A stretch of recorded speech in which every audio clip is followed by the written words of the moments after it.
बिस्मिल्लाहिर्रहमानिर्रहीम। आज का हमारा टॉपिक है सोलो टेक्सोनॉमी।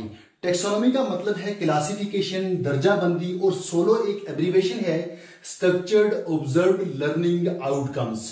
जो हमारे पूरे टॉपिक का मतलब ये हुआ, सोलो टेक्सोनॉमी का मतलब ये बना लर्निंग आउटकम्स की दर्जाबंदी, लर्निंग आउटकम्स की क्लासिफिकेशन। जॉन बिग्स ऑस्ट्रेलिया के एक माहिर तालीम थे। इन्होंने 1982 में सोलो टेक्सोनॉमी को डेवलप किया और इनके साथ इनकी हेल्प की कोलिस ने। इन्होंने मिलकर काम किया और लर्निंग आउटकम्स को 5 स्टेजेस में डिवाइड किया। इनके मुताबिक जो पहला स्टेज है वो है प्री स्ट्रक्चरल स्टेज। स्ट्रक्चर का मतलब है बनावट और प्री का मतलब पहले, यानी बनावट से पहले।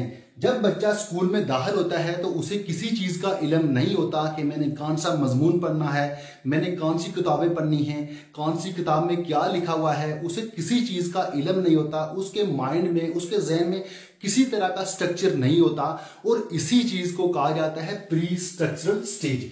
इसके बाद दूसरे नंबर पे है यूनि स्ट्रक्चरल स्टेज। यूनि का मतलब है सिंगल, यानी सिंगल स्ट्रक्चर। जब बच्चा स्कूल में आने जाने लगता है तो उसको स्कूल में मसलन उसको पढ़ाया जाता है A for apple, B for balloon. तो वो जब भी एप्पल की पिक्चर देखेगा या फिर बैलून की पिक्चर देखेगा तो वो एकदम से बोलेगा ए फॉर एप्पल, या फिर बैलून की पिक्चर देखेगा तो वो एकदम से बोलेगा बी फॉर बैलून। हालांकि उसने सिर्फ बैलून की पिक्चर देखी या फिर सिर्फ एप्पल की पिक्चर देखी, बी का वहां कोई जिक्र नहीं था, ए का कोई जिक्र नहीं था।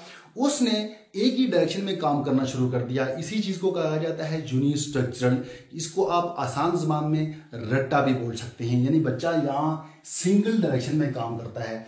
इसके बाद जब बच्चा थोड़ा सा और बड़ा हो जाता है तो वो चला जाता है तीसरे स्टेज में, मल्टी स्ट्रक्चरल स्टेज। मल्टी का मतलब है मोर देन वन। यहां बच्चा एक से ज्यादा डायरेक्शन में काम करता है, एक से ज्यादा डायरेक्शन में सोचता है। जबकि दूसरे स्टेज में यूनि स्ट्रक्चर में क्या था कि बच्चे को सिर्फ ये पता था कि ए फॉर एप्पल। जब भी वो एप्पल की पिक्चर देखता है या फिर बैलून की पिक्चर देखता, उसके माइंड में एकदम ख्याल आता कि बी फॉर बैलून है, ये ए फॉर एप्पल है।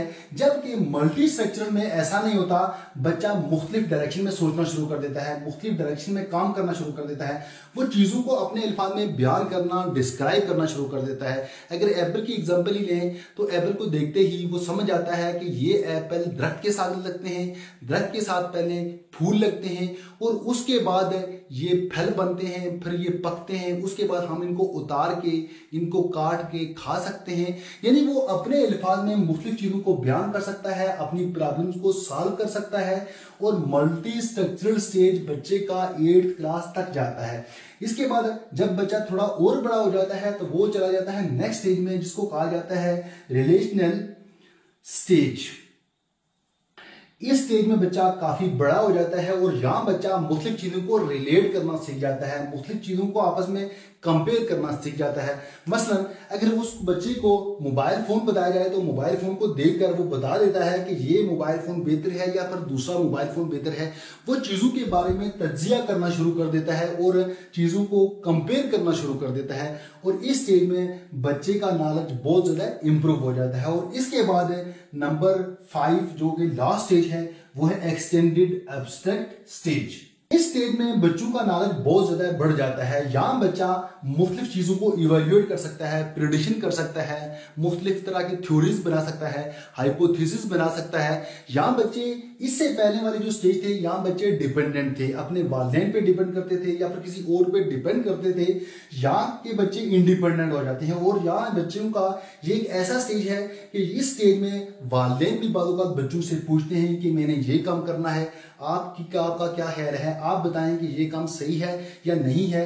और इस स्टेज में अक्सर बच्चे ही अपने वालिदैन को मशवरा देते हैं और वालिदैन भी उनका मशवरा मान लेते हैं। यहाँ बच्चों का नॉलेज बहुत ज्यादा हाई होता है और इस स्टेज को एक्सटेंडेड एब्स्ट्रैक्ट स्टेज कहा जाता है। ये बहुत ही इंपॉर्टेंट और मुख्तसर टॉपिक था। उम्मीद करता हूं कि आपको इसकी समझ आई होगी। तो मिलते हैं नेक्स्ट टॉपिक में, तब तक के लिए अल्लाह हाफिज।